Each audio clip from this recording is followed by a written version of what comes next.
Hello, my name is Max Meyers, and I'm here with Elia Moutamid and Simone Brioni, the director and screenwriter of Maka. Thank you guys for joining us at the Nuovo Cinema Italiano. Thank you for having us. Yeah, of course. So firstly, a question for both of you guys. I know you mentioned it a bit in the coffee conversations this morning, but I'm curious just a bit about how you guys met each other, and from that, what led you both to work on this project together. So Elia and I have many friends in common. We are both from Brescia, but we didn't know each other. I had received a grant to make Maka, and also I was, I've been working for Maka for 6 years already, thinking about a story, and for 4 years, thinking about a story, talking to her, getting to know her, and then I had to decide, which director would have directed this story, and I look at the work of several directors, and I really liked Elia's work. I actually wrote an article about his first film, Italiano. What I found very interesting to direct this project is actually that Elia uses multilingualism in his own work. He is also, very familiar with the topics of the film, given his own personal, the story of his family, which is a story of migration, and also Elia has a very powerful voiceover. No, he's able to be, to direct the film, but also to act in the film. And since this was conceived as a kind of a meta cinematographic project, it was great to have a person who could actually direct and act at the same time. Awesome. And so I guess to talk about the production of the project, a question for you, Simone, but of course, if you input, not only at the beginning of the film, but also with the quote bookending the film, it's clear that the book that Maka wrote, Reversing the Gaze, What If the Other Were You, was a huge, influence and really is what created this project. When creating this film, what were some of the most striking things that you discovered when reading her book?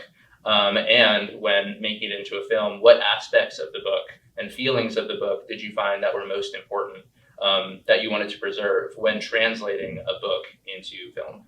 Yeah, the book was really, was more than an inspiration. No, we actually said the film is inspired by the book, but it is actually a methodological inspiration, really, because we use the strange structure, the hybrid structure of the book.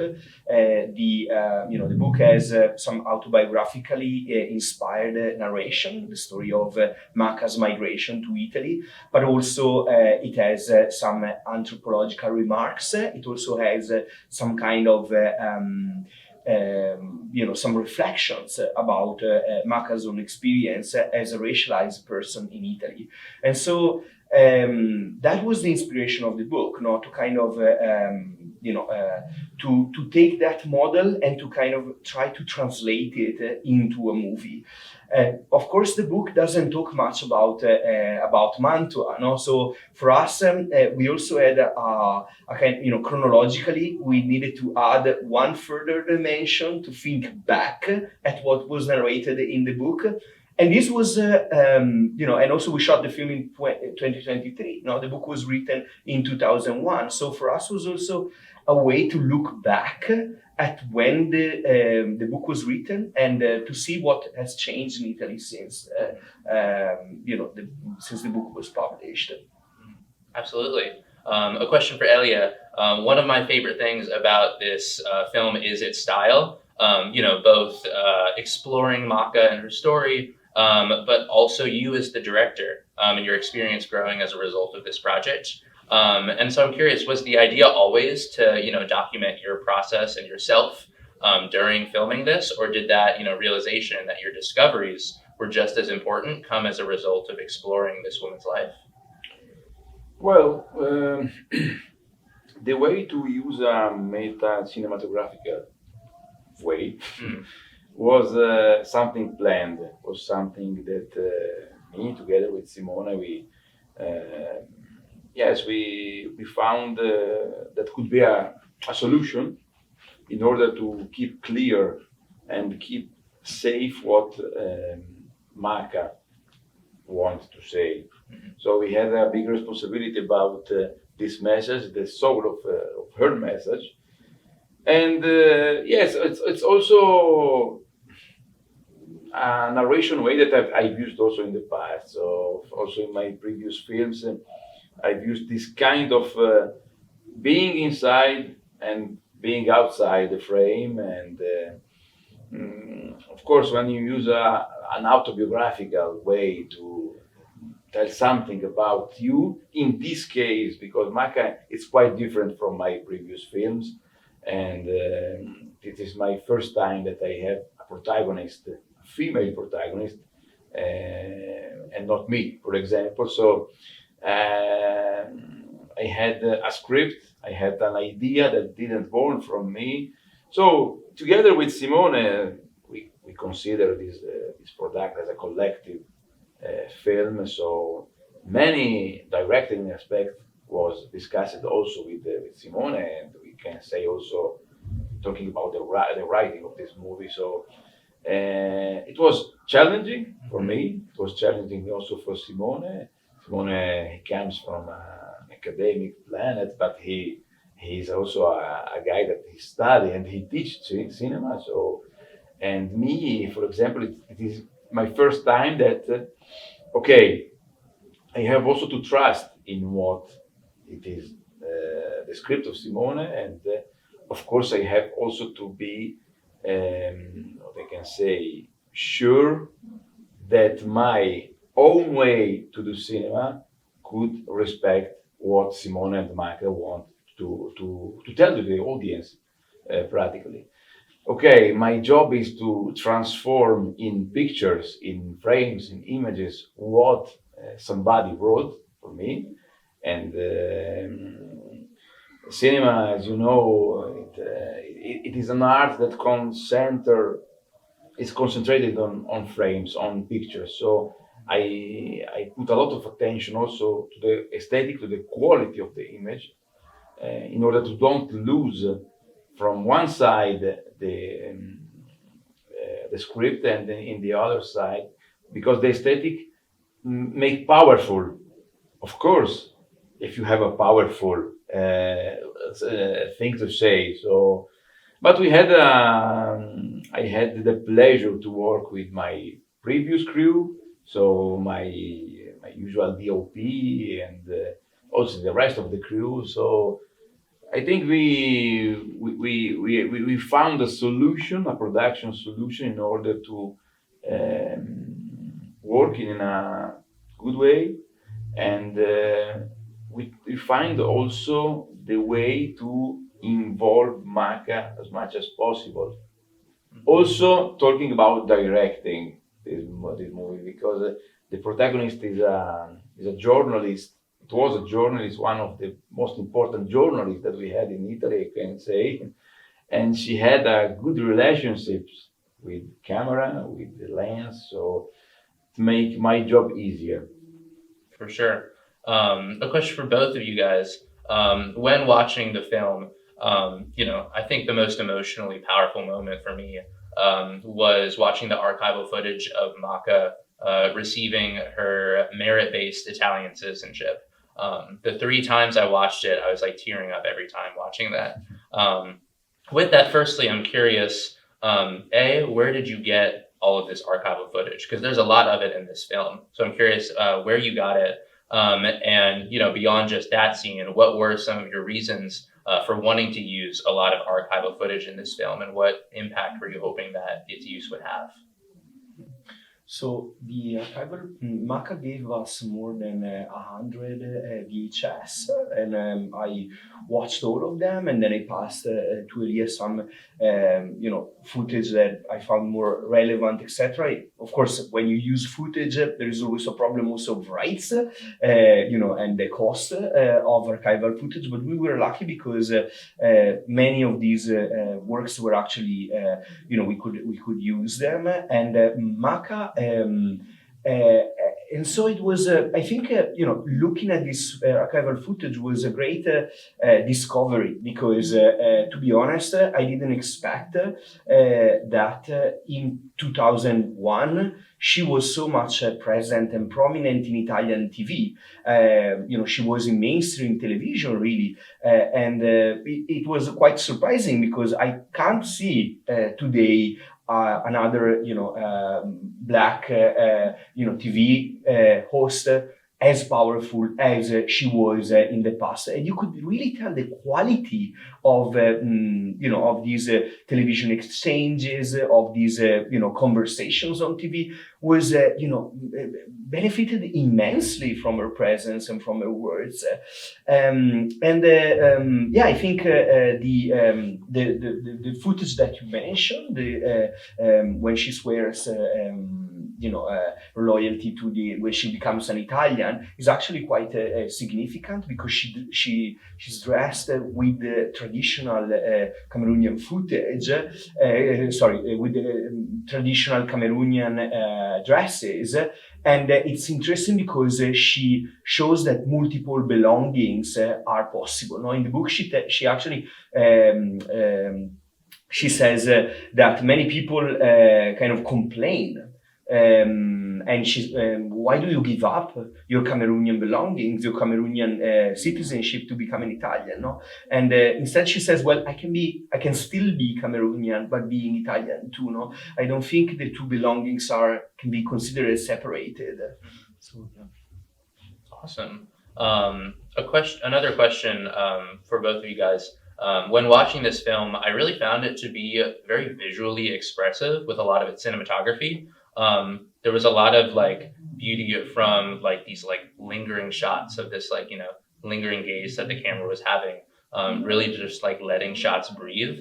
I know you mentioned that this is a cinematographer you've worked with before, so I'm curious maybe about some of the conversations in pre-production, about what inspired this very cinematic style of shooting, as well as just the overall look and feel of the film. Yes, we had.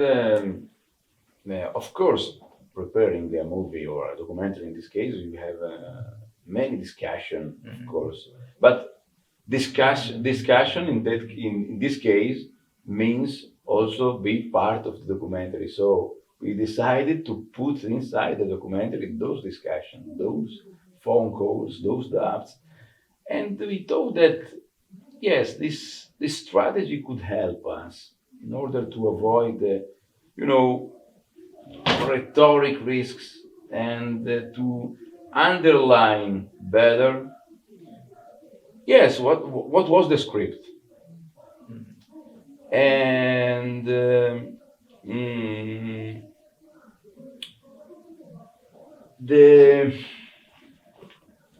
I in my previous film I've used the phone calls in another way, very similar, but in talking about how visually you can. I've used the WhatsApp vocals, but I decided to show you also the timing of the voice. In Maka we avoided because we had the opportunity to have a better cinematography, to have also a director of photography that thinks also like a director. So in cinema, it's very important to have a good director of photography because this is my opinion. Many movies are done by the DOP in terms of frames, in terms of pictures, and this documentary we put also inside in Maka a lot of cinematography, a lot of high quality cinematography, also to give to Maka the best way to remind to the Italians in that case, but also the universe, audience, what Maka represents now and what she represented in the past, because we are talking about a very, very particular black woman in Italy. 100%. Another question, when rewatching the film, an earlier scene that gained more meaning for me was your voiceover, Elia. when you were showing the archival footage of Maka in Cameroon, saying that, quote, "It's like you're filming me right now. And for so many years, those who have portrayed Africans didn't ask themselves what their story was or if they really wanted to appear in a film or a painting. Blacks were simply background figures," end quote. And what really struck me about that on rewatch is that I found it similar to yet another powerful moment in the film at the end, when Maka is like gazing upon these old paintings featuring Black representation in it, asking those figures herself about who they are and what their story was.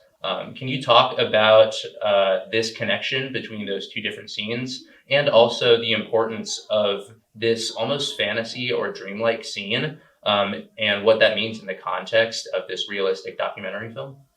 Yes, those scenes was well scripted by Simone, and those are also, in terms of pictures, are the example of how I could reverse the gaze using the frames. In the first case, when she takes the camera in her hand and in front of a mirror is like filming me, first of all, my voiceover is something that was written by Simone, so I act something that Simone wanted that I have to say, no? Mm-hmm. And I find particularly intelligent that way, because as a director I have to find solution, as we told you before, to how I could record the reverse the gaze in that case. So the use of the archival was necessary also for this thing. And talking about the other scene, I think you are talking about the scene inside the Palazzo Ducale in Mantua. This is a very surreal dialogue where Simone wants to underline the representation of the Black people in the Renaissance. Mm-hmm.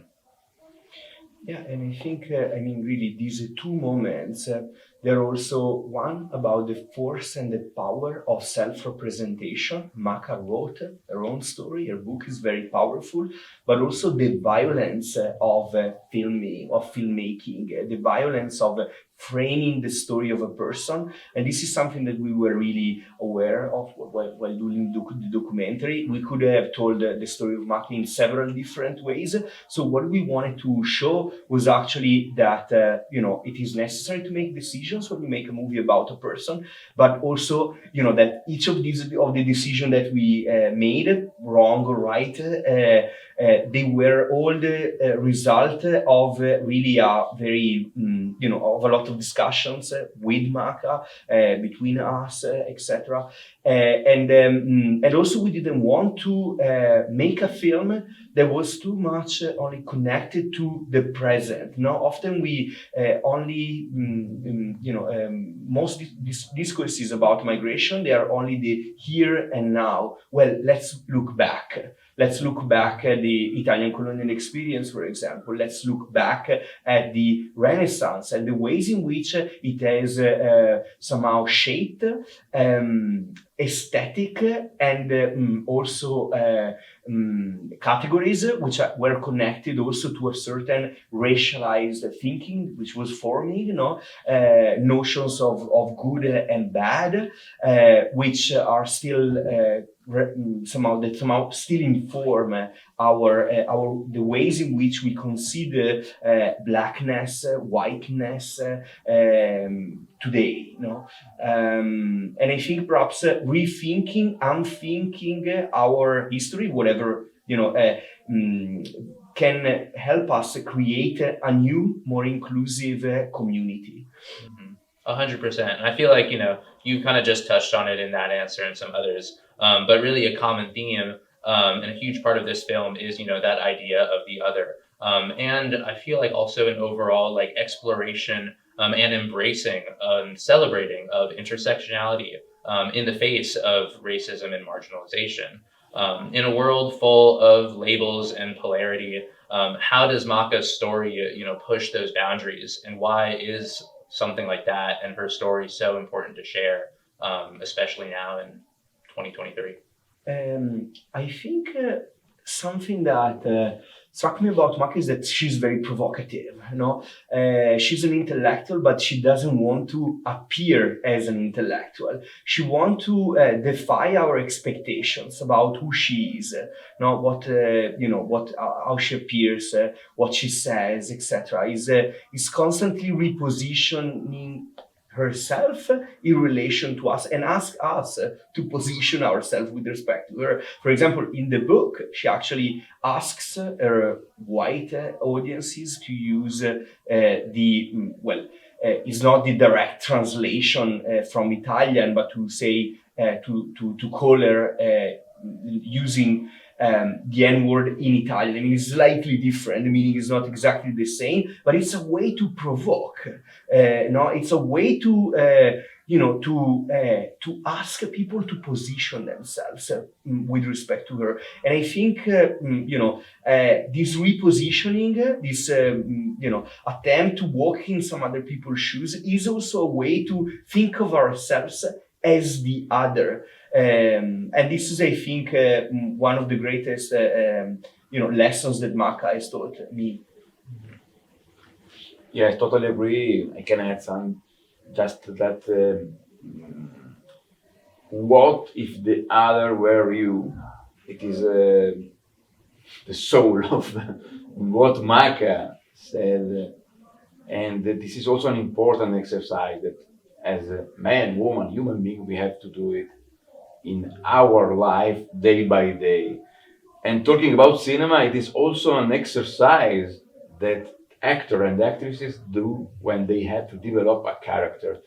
Thinking about what my character drink, what my character eat, what my character think.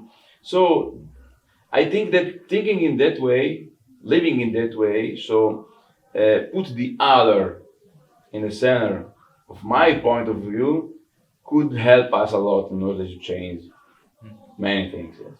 Absolutely. And then a last question for both of you guys. Sometimes I feel like the world feels very progressive, and at other times not so much.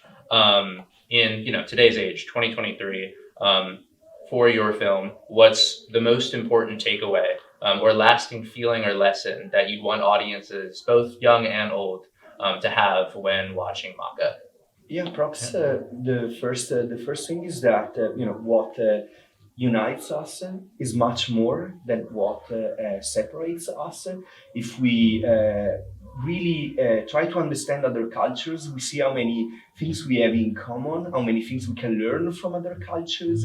Every time I have traveled, every time I have met people who have multiple belongings, and I have multiple belongings myself, I learned something new. So I think that's probably the first thing. And the second thing is the importance, to listen to what other people have to say. I think, writing a documentary is really an exercise, not in writing, not in expressing ourselves, but in expressing myself, but in actually listening. I have studied a lot Elia's cinema before collaborating with him. I've, also listened and studied a lot Maka's work. So I think really listening and this invitation to listen is really an important take from this film, I guess.